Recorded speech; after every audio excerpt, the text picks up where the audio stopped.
Assalamualaikum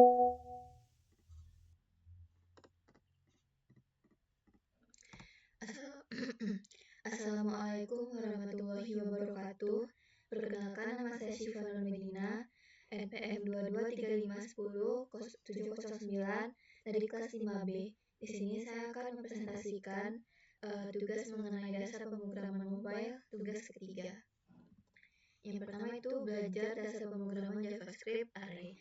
Array adalah sebuah variabel yang bisa menampung multiple value. Di sini kita akan mempelajari bagaimana cara kita memulai isian array yang sudah banyak isi datanya. Lalu untuk codingan yang pertama, di sini saya akan menjelaskan semua codingannya, hanya beberapa dari satu materi. Yang pertama itu array. Const array ini digunakan untuk mendeklarasikan variabel konstan. Itu maksudnya tidak bisa diubah nilainya setelah dideklarasikan. Nah, di sini array saya ini yaitu nama yang diberikan untuk variabel array yang sekarang akan kita buat ini. Lalu isian dari array itu adalah kumpulan dari sebuah emoji. Ada emoji senyum, emoji tangan, dan emoji mulut. Lalu const array kamu ini juga mendeklarasikan sebuah array kosong dengan nama array kamu. Jadi di sini kita membuat array yang kosong, sebuah array yang kosong yang bernama array kamu.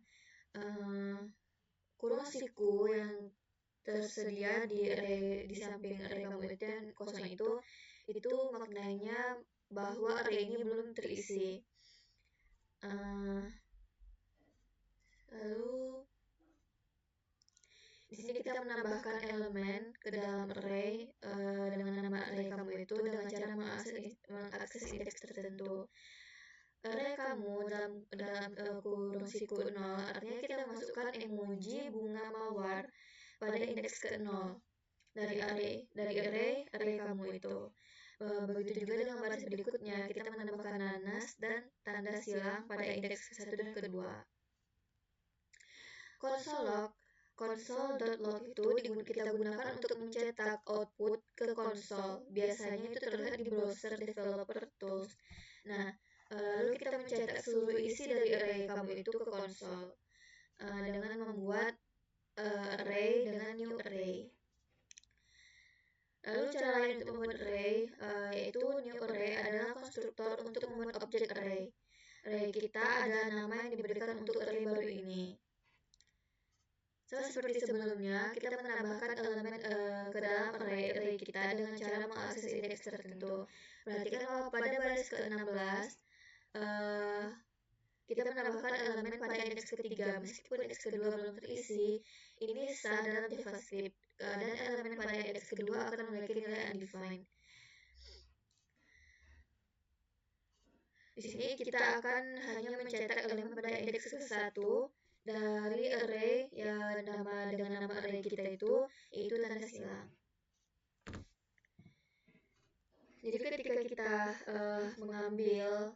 memasukkan angka, misalnya kita ingin memanggil array 0, itu dengan cara kita masukkan nama array kita itu, lalu kita masukkan urutan berapa yang ingin kita tampilkan. Tapi yang kita tampilkan ini dia pada array itu adalah dimulai dari 0. Misalnya kita mau memanggil urutan kedua, tetapi urutan kedua ini kan dia kan dimulai dari 0. Dan 0 ini itu bunga mawar. Urutan pertamanya itu adalah nanas, urutan keduanya adalah silang. Nah,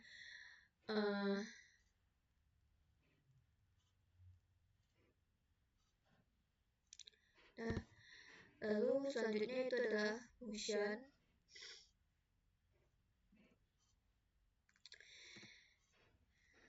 New function adalah cara untuk membuat fungsi secara dinamis.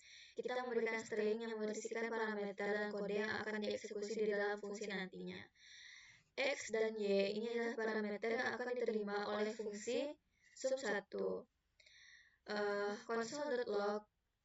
Console.log yang berada di dalam ini, console.log kurung X tambah Y itu merupakan kode yang akan kita eksekusi di dalam fungsi nantinya. Jadi ketika sum 1 itu kita panggil, maka ia akan mencetak hasil penjumlahan dari X dan Y ke konsol. Cara duanya itu standard function. Standard function ini kita menggunakan JavaScript standard function. Ini merupakan cara standar untuk mendeklarasikan sebuah fungsi. X dan Y itu parameter yang akan diterima oleh fungsi nantinya. Kondisi untuk mengecek apakah hasil penjumlahan X dan Y sama dengan 4. Jika iya, maka ia akan mencetak kalimat wow. Wow, gede itu. Lalu jika tidak, maka ia akan mencetak hasil penjumlahannya.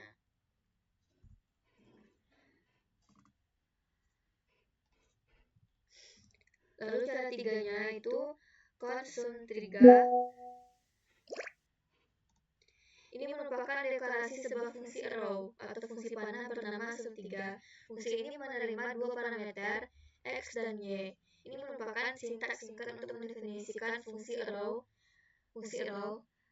Console.log itu dalam tubuh fungsi kita mencetak hasil penjumlahan dari X dan Y ke konsol. Fungsi ini secara sederhana menjumlahkan dua angka dan menampilkan hasilnya. Lalu kita masuk ke function randomize. Ini adalah deklarasi sebuah fungsi biasanya bernama randomize. Const random number ini merupakan random number. Lalu di sebelahnya ada math random. Itu akan menghasilkan bilangan acak antara 0 inklusif dan 1 eksklusif.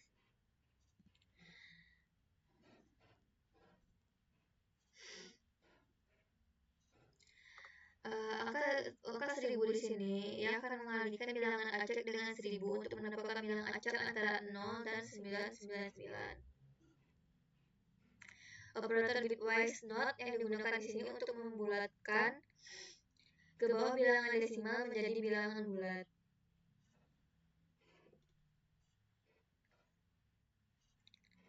Lalu kita masuk ke looping perulangan.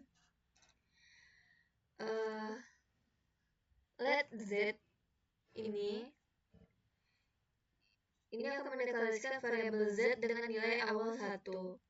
For let z sama dengan 1, z kecil dari 5, dan z plus plus.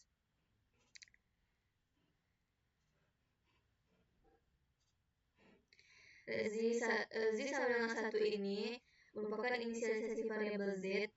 Z kurang dari 5 ini kondisi yang harus dipenuhi agar perulangan terus berjalan. Selama z kurang dari atau sama dengan 5, perulangan akan terus berjalan. Z plus plus increment, nilai z akan bertambah 1 setelah setiap iterasi. Console.log itu akan mencetak teks data z ke dan diikuti dengan nilai z ke konsol. Misalnya perulangan ini akan mencetak data z ke 4, 5, 1, 2, 3 dan berulang sampai ke 5, 1 sampai 5. Lalu masuk ke perulangan while.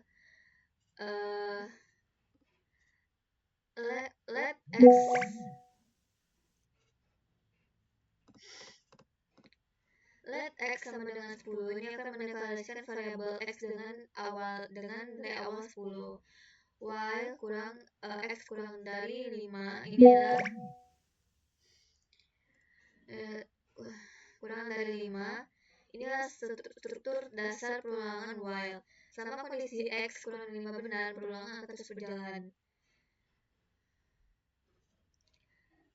Lalu console.log ini akan mencetak teks data x ke dan diikuti dengan nilai x ke konsol.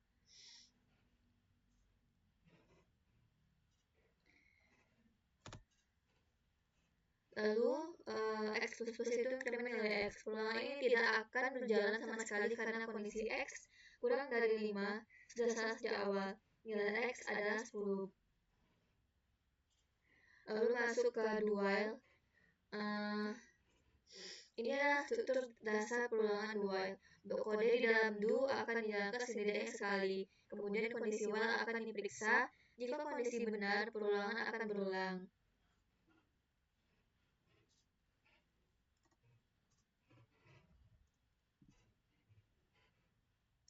Lalu untuk loop import tool ini kita menggunakan map.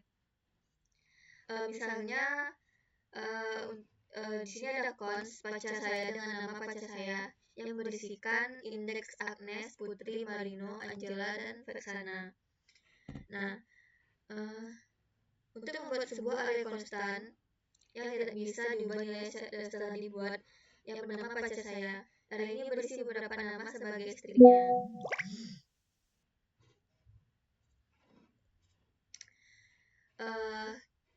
Map adalah metode bawaan JavaScript yang digunakan untuk membuat array baru dengan mengubah setiap elemen dalam array asli. Pacar saya ini nama arraynya.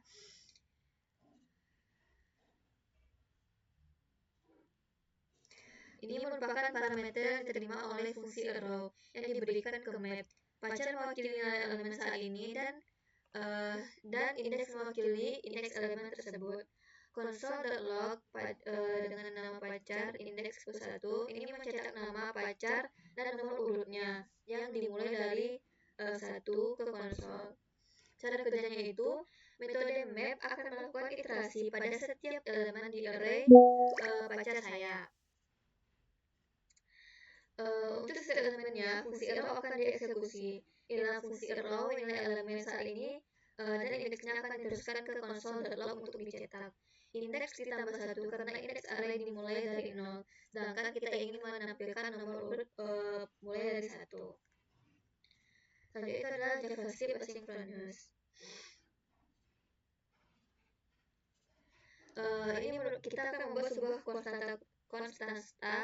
konstanta token yang menyimpan nilai bilangan bulat acak antara 0 sampai 1, 2, 3, 4, 5, 6, 7, 7. Nilai ini akan digunakan sebagai token untuk autentikasi pengguna.